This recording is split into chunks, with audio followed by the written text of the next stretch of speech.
Hello दोस्तों, आपका स्वागत है हमारे चैनल जीके मास्टर में। और आज हम लोग बात करेंगे बीपीएससी शिक्षक बहाली से संबंधित जो भी अभ्यर्थी का चयन हुआ है, चाहे वह प्रथम चरण में हुआ हो, द्वितीय चरण में हुआ हो या तृतीय चरण में हुआ हो या आगे आने वाले चरणों में होगा, तो उसके लिए अवकाश का क्या नियम है। आपको यूट्यूब पर कहीं भी इस प्रकार का ऑफिशियल अपडेट अवकाश से संबंधित नहीं मिला होगा। यहाँ आपको पूरी तरह से बिहार सरकार के गजट के अनुसार अवकाश का क्या नियम है, कौन कौन से अवकाश बिहार के सरकारी सेवकों को यानी कि बीपीएससी से नवचयनित शिक्षकों को मिलेगा। चलिए वीडियो शुरू करते हैं, पूरी अपडेट पॉइंट टू पॉइंट देखेंगे। इससे पहले अगर चैनल पर नए हैं तो प्लीज़ चैनल को सब्सक्राइब कीजिएगा, शेयर कीजिएगा और लाइक कीजिएगा, क्योंकि आप लोगों के लिए यूनिक तरह के यहाँ मतलब कि आपको अपडेट दिया जाता है और वस्तु उपलब्ध कराया जाता है।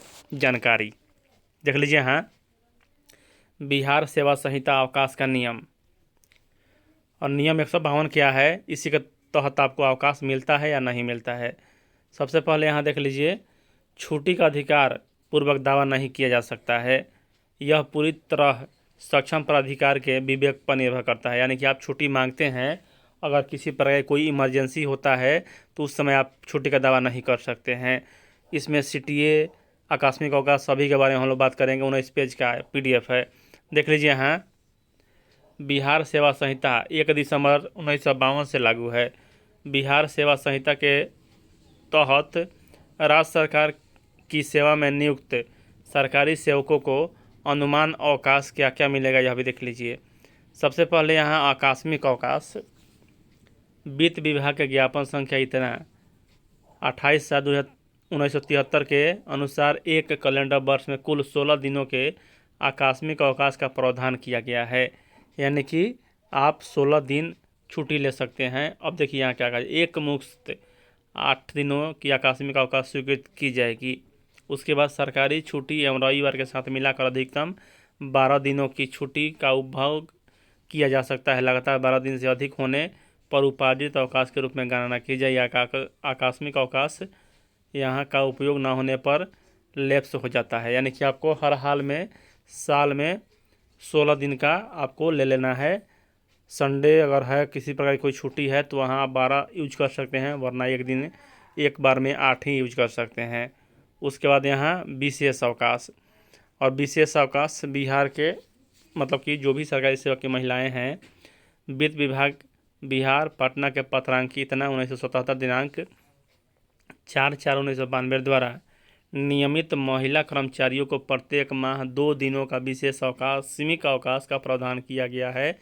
यह सिर्फ महिलाओं को ही मिलता है, विशेष छुट्टी। उसके बाद यहाँ प्रतिबंधित ऐच्छिक अवकाश, और यहाँ क्या है, एक कैलेंडर वर्ष में कुल 3 दिनों के प्रतिबंधित अवकाश का प्रावधान किया गया है। एक कैलेंडर वर्ष में सरकार द्वारा घोषित प्रतिबंधित अवकाश की सूची में से इच्छा अनुसार किन्हीं 3 अवकाश का उपयोग किया जा सकता है। आकस्मिक अवकाश का उपयोग न होने पर लैप्स हो जाता है, तो इस प्रकार के अवकाश का भी आप उपयोग करेंगे। उसके बाद यहाँ उपार्जित अवकाश। उपार्जित अवकाश का क्या नियम है, नियम 228 और 230 एवं 248 के नियम 228 क्या कहता है कि विश्रामकाशी विभाग होने के कारण शिक्षक के मामले में चूँकि लगभग 60 दिनों का अवकाश यथा ग्रीष्मकाश, दशहरा, दीपावली, छठ पूजा इत्यादि का सामूहिक अवकाश होता है, शेष 305 दिनों के 22वें भाग के बराबर उपार्जित अवकाश दे होगा। नियम 230, अर्जित छुट्टी अंशतः या समुचित दी जा सकती है। नियम क्या कहा जा रहा है, 248 का छुट्टी शुरू होने से पूर्व के पूर्ववर्ती 10 महीनों में औसत वेतन के बराबर वेतन दे होगा। यानी कि यह मतलब कि उपार्जित अवकाश क्या है, यहाँ आप मतलब कि 120 दिन अगर काम करते हैं पूरे अपने जो है मतलब कि नौकरी पीरियड में, तो आपको उसका अलग से दे होता है पैसा। रिटायरमेंट करते हैं आप तब। आधे वेतन की छुट्टी का नियम क्या है, तो नियम 332 है। निजी काम के लिए स्वास्थ्य प्रमाण पत्र यह लिया जा सकता है। सरकारी सेवा को प्रति वर्ष 20 दिनों का आधे वेतन पर छुट्टी दिए जाने का प्रावधान है। इसकी गणना निम्न प्रकार किया जा सकता है किया जाता है। यदि किसी सरकारी सेवा का कुल सेवा अवधि 15 वर्ष हुई है तो आधे वेतन की कुल छुट्टी 300 दिन होगा, यानी कि 15 गुना 20। और आधे वेतन की छुट्टी तब तक न दी जाएगी जब तक कि सक्षम प्राधिकार को यह विश्वास हो जाए कि वह छुट्टी के बाद सरकारी सेवक अपने कर्तव्य पर लौट आएगा। मृत्यु की स्थिति में यह नियम शिथिल किया जाएगा। उसके बाद यहाँ रूपांतरित अवकाश क्या है यह भी समझ लीजिए। सरकारी सेवक अपनी मन पसंद से आधे वेतन की बाकी छुट्टी को पूरे वेतन पर की छुट्टी से रूपांतरित करवा सकता है, यानी कि जैसे यह केवल स्वास्थ्य प्रमाण पत्रों पर ही मिलेगी, परंतु पूरे सेवा काल में 180 दिनों से अधिक नहीं होगी। मान के चलिए कि आप यहाँ मतलब कि आधे दिन नहीं पूरे दिन की छुट्टी ले सकते हैं तो आपको पूरा वेतन मिलेगा। रूपांतरित छुट्टी के साथ उपार्जित अवकाश भी दी जा सकेगी। और रूपांतरित अवकाश यहाँ तब तक न दी जाएगी जब तक कि सक्षम प्राधिकार को यह विश्वास हो जाए कि छुट्टी के बाद सरकारी सेवक अपने कर्तव्य पर लौट आएगा, मृत्यु की स्थिति में शिथिल रहेगा। उसके बाद यहाँ प्रसव अवकाश यानी कि मैटरनिटी लीव नियम 220। 2 से कम जीवित संतान वाली महिला सरकारी सेवकों को कुल 180 दिनों की प्रसव छुट्टी अनुमान है। ऐसे छुट्टी में संबंध सरकारी सेवा का छुट्टी वेतन नहीं होगा जो वह छुट्टी पर जाने के पहले कर्तव्य पत्र रहते हुए पाया था, यानी कि जितना आपको अभी मिलता है अगर आप मतलब छुट्टी पर जाना चाहते हैं प्रसव अवकाश में तो आप मतलब कि जा सकते हैं, आपको वेतन में कटौती नहीं किया जाएगा। प्रसव अवकाश के साथ कोई भी दूसरी तरह की छुट्टी दी जा सकती है, लेकिन प्रसव छुट्टी के क्रम में मांगी गई किसी तरह की छुट्टी तभी दी जा सकती है जब निवेदन स्वास्थ्य प्रमाण पत्र समर्पित हो। प्रसव छुट्टी लेखे में विकलित न की जाएगी। इस नियम के अधीन प्रसव छुट्टी गर्भस्राव एवं गर्भपात के मामले में निम्न शर्तों के अधीन रहते हुए दी जा सकती है। एक में छुट्टी की अवधि 6 सप्ताह से अधिक न हो और छुट्टी आवेदन निबंधित चिकित्सक के प्रमाण पत्र द्वारा समर्पित हो, किंतु संदेहास्पद मामले में असैनिक शल्य चिकित्सा या किसी चिकित्सा पदाधिकारी का प्रमाण पत्र मांगा जा सकेगा। तो यह हो गया मतलब कि आप ले सकते हैं गर्भस्राव या गर्भपात या उसके पहले भी गर्भावस्था में है तो भी ले सकते हैं। और पितृत्व अवकाश भी देख लीजिए। यहाँ 2 से कम जीवित संतान वाले पुरुष सरकारी सेवा को एक बार में 15 दिनों की प्रसव छुट्टी में अनुमान है, यानी कि पैटर्निटी अवकाश। पितृत्व अवकाश संतान की संभावित जन्म तिथि से 15 दिन पूर्व या 6 माह बाद तक उपयोग किया जा सकता है। यह छुट्टी एकमुश्त 15 दिनों के लिए देय होता है। ऐसी छुट्टी से संबंध सरकारी सेवक का वेतन वही होगा जो छुट्टी पर जाने का समय था। पितृत्व अवकाश के साथ कोई भी दूसरी छुट्टी दी जा सकती है, लेकिन पितृत्व अवकाश के क्रम में मांगी गई किसी भी छुट्टी तब दी जा सकती है जब वह निवेदन स्वास्थ्य प्रमाण पत्र द्वारा समर्पित हो। पितृत्व छुट्टी लेखे में विकलित न की जाएगी। उसके बाद यहाँ शिशु देखभाल अवकाश। बहुत से यहाँ पूछ रहे थे अभ्यर्थी कि शिशु देखभाल का नियम बताइए, तो नियम 220A क्या कहता है। वित्त विभाग की अधिसूचना संख्या इतना 19/1/2015 द्वारा बिहार सेवा द्वितीय संशोधन संहिता 2014 के द्वारा नियम 220 के बाद नियम 220A अंतः स्थापित किया गया।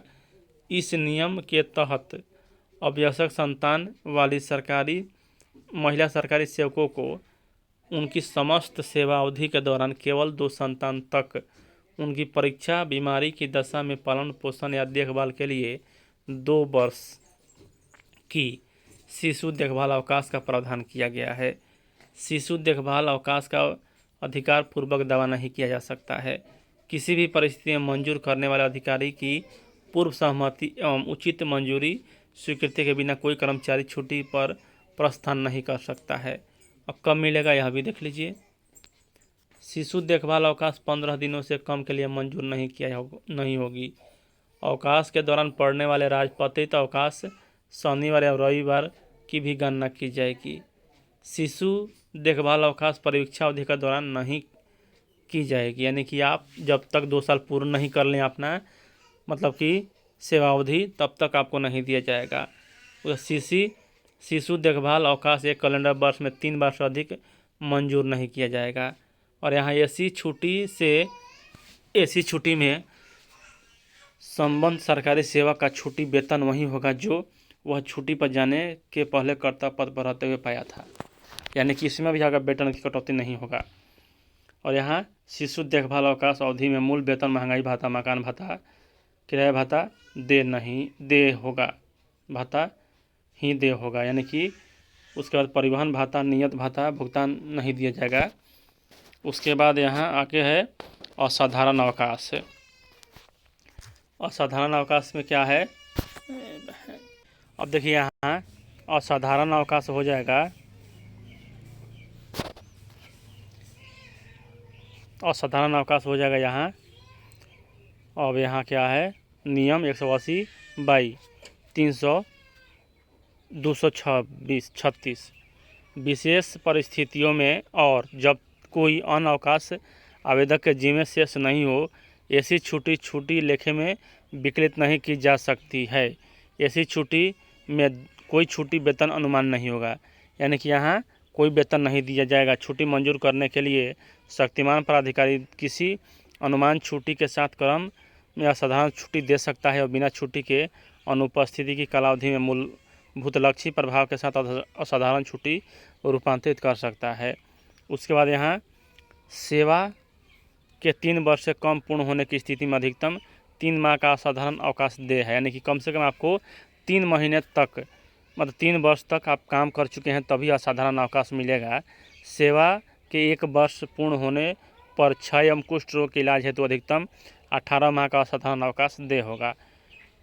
अवकाश से वापस आने पर कम से कम 3 वर्ष की सेवा पूर्ण करने का बॉन्ड भरकर देना होगा, यानी कि अगर आप अवकाश ले लिए तो आपको यहाँ 3 वर्ष और काम करना पड़ेगा, अन्यथा की स्थिति में प्राप्त वेतन का 10 गुना ब्याज सहित सरकार को भुगतान करना होगा। अब समझिए, आप किसी कारण असाधारण अवकाश में गए तो फिर अगर आपका उस मतलब कि संस्था में या विद्यालय में काम करना होगा, वरना आपको 10 गुना ब्याज जोड़कर देना पड़ेगा। उसके बाद यहाँ असाधारण अवकाश बिहार, यहाँ नियम 76 लगातार 5 वर्षों से अधिक कर्तव्य से अनुपस्थित रहने पर सेवा समाप्त कर दी जाएगी। उसका वेतन वृद्धि पिछले 12 महीने में लगातार 6 माह की सेवा पूर्ति होने पर ही अनुमान होगा। और उसके बाद यहाँ अध्ययन अवकाश भी ले सकते हैं, कब, नियम 204 के 219, 5 वर्ष की सेवा पूर्ण होने पर अनुमान, परंतु सेवानिवृत्ति के 3 वर्ष पूर्व दे नहीं। न्यूनतम 12 महीना एवं अधिकतम 24 महीना दे, जिसे विशेष परिस्थितियों में 29 महीने तक किया जा सकता है। अवैतनिक सवैतनिक सक्षम प्राधिकार के ऊपर निर्भर करता है कि यह अध्ययन अवकाश कैसा है, तो वह मतलब कि आपको पैसा मिल भी सकता है, नहीं भी मिल सकता है।